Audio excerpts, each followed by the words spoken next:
Pessoal, a gente tem conversado com vários especialistas nessa semana sobre a posse dos deputados e dos senadores no Congresso, quais as expectativas em relação às presidências das casas, comissões, esses assuntos relacionados. Hoje a gente vai conversar com o cientista político Marco Antônio Carvalho Teixeira. Boa tarde, Marco. Boa tarde, Rafael. Como vai? Tá tudo bem. Vamos começar falando então sobre a Câmara. Muito se especula sobre a criação de novas comissões na casa, caso Arthur Lira seja reeleito. E já foi anunciado um reajuste no auxílio moradia dos deputados, além das verbas de viagem. Essa estratégia pode ajudar Lira ou ele já ganharia mesmo sem isso? Olha, Rafael, o Lira já estava com uma campanha, digamos assim, bastante consolidada e sem um adversário, digamos assim, à altura, tá, para concorrer à mesa diretora, né, ao comando da mesa diretora, né? Essas estratégias, elas simplesmente consolidam isso, não é? Agora, de todo modo, é bom para os deputados, firma a lealdade, mas parece uma chacota com a própria sociedade, né, que está num país onde o problema fiscal é enorme, né, e falta dinheiro para muita coisa, viu, Rafael? Não pegou bem, não. E falando ainda do Lira, então, em 2002 a gente viu, em 2022 a gente viu como o Lira tinha poder sobre o governo Bolsonaro. Numa provável nova vitória, o que é que a gente pode esperar desse novo mandato dele? O Centrão pode ganhar mais espaço? Olha, o Lira, ele é o centrão, né? Eu diria que o centrão já tem espaço com a presença do próprio Lira, e é bom a gente voltar um pouco atrás, né?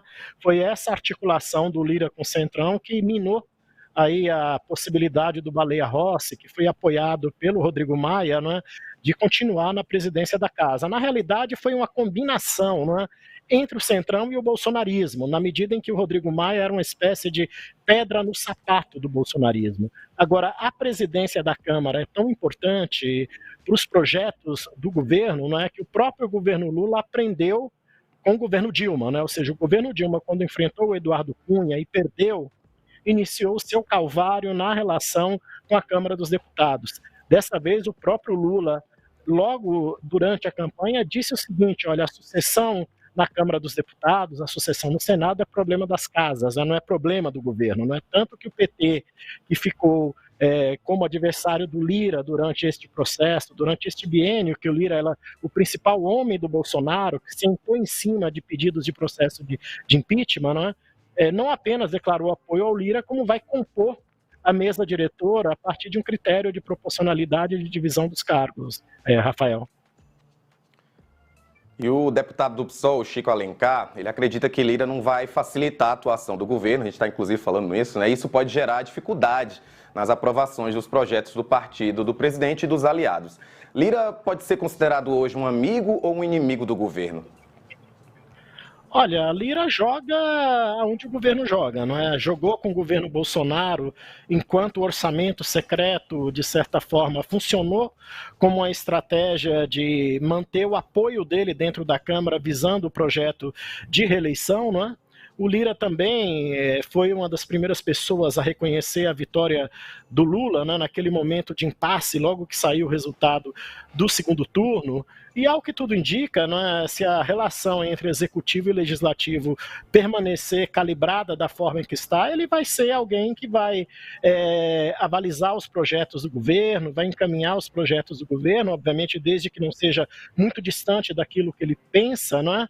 Sem, de certa forma, criar nenhum tipo de obstáculo, né? Agora, o Chico Alencar está no papel dele, né? Ele é uma espécie de anticandidato, candidato de oposição, sabe que não tem chance alguma, né? Mas, ao mesmo tempo, ele sabe também que a composição Centrão, PT, MDB, mais outros partidos, forma a maioria na Câmara dos Deputados, né? É difícil você lidar digamos assim, numa conjuntura dessa natureza. Isolado mesmo, é muito provável que fique, se essa conjuntura permanecer, é o próprio Partido Liberal, né, que o 8 de janeiro se encarregou de fragmentar completamente aquele que é o partido que tem a maior bancada na Câmara dos Deputados. Inclusive, falando da candidatura do Chico Alencar, a gente tem um áudio dele, vamos botar para a gente ouvir? A minha candidatura, definida unitariamente pela bancada do PSOL, pela rede com a qual estamos federados, ela quer expressar a diversidade da sociedade brasileira, que não está representada na candidatura quase única, avassaladora de Arthur Lira.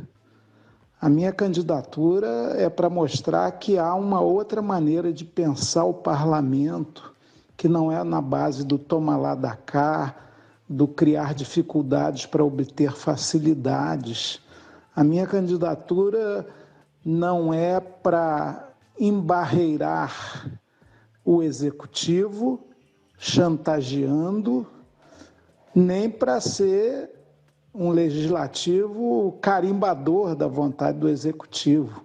É por um parlamento independente, representativo, parlamento é espaço do dissenso civilizado, que tenha a preocupação central com o que é central no Brasil de hoje, a superação das nossas profundas mazelas sociais.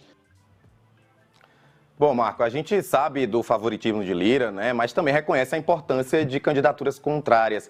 Você acha que Lira pode enfrentar mais oposição esse ano entre os deputados se for reeleito para casa? Acredito que não, né? Agora é bom a gente pegar a fala do Chico Alencar. Chico Alencar é um parlamentar que tem história aí como deputado federal, né? Era vereador no Rio de Janeiro, aí teve um hiato de tempo e volta nesse momento. O que o Chico Alencar fala é aquilo que, digamos assim, é o ideal de qualquer parlamento, né? Ou seja, se a gente pensa em separação dos poderes, a independência é algo crucial, né? E a casa, ela deveria ser a casa onde entram as divergências, os diferentes se reúnem, buscam um acordo para poder formular convergência. Então esse deveria ser o papel do parlamento. O problema é que nós chegamos no estágio, digamos assim, de constituição das relações executivo-legislativo, independentemente de qual partido esteja no poder, que o processo de funcionamento do poder legislativo, os processos legislativos dependem muito de como a composição governamental, os recursos governamentais foram divididos entre as bancadas, né? Então isso é inegável, é em Brasília, é no estado de São Paulo, é na Câmara Municipal de qualquer lugar, não é? Agora, o Lira dificilmente enfrentará oposição, tá? É muito provável que, se ele manter o domínio da forma que ele está, que ele venha, inclusive, a fazer o seu sucessor daqui a 2 anos, já que ele não poderá ser candidato novamente. A não ser que a gente tenha aí uma mudança muito drástica na conjuntura política, não é que, de repente, ou o PL ou o PT se fortaleça de tal maneira que atraia outros partidos e consiga isolar o Arthur Lira dentro desse contexto de composição, né? A força do Lira é tão grande que o Renan Calheiros, que é o seu principal adversário político, né, quase que um inimigo político em Alagoas, que vivia atacando praticamente durante todo o ano de 2022, está silenciado nesse momento. Não há nem no partido do Renan Calheiros qualquer sinalização de que o partido vá romper com esse acordo. E para a gente finalizar, então, falando do Congresso como um todo, qual é a tua expectativa em relação à atuação das casas esse ano, principalmente depois do dia 8 de janeiro? Olha, o 8 de janeiro foi aquilo que a gente chama na ciência política de conjuntura crítica, não é? Ou seja, se esperava, de certa forma, muitos holofotes sobre os 30 dias iniciais do governo Lula, sobre as decisões econômicas que sairiam rapidamente, e de repente o 8 de janeiro tomou conta da agenda, não é? E a agenda do 8 de janeiro, pelo menos neste momento, diminuiu o ímpeto do bolsonarismo na Câmara dos Deputados. Em que pese o Marinho ser candidato de oposição ao Rodrigo Pacheco na Câmara dos Deputados, tendo o selo do bolsonarismo consigo, ele mesmo está tentando se distanciar.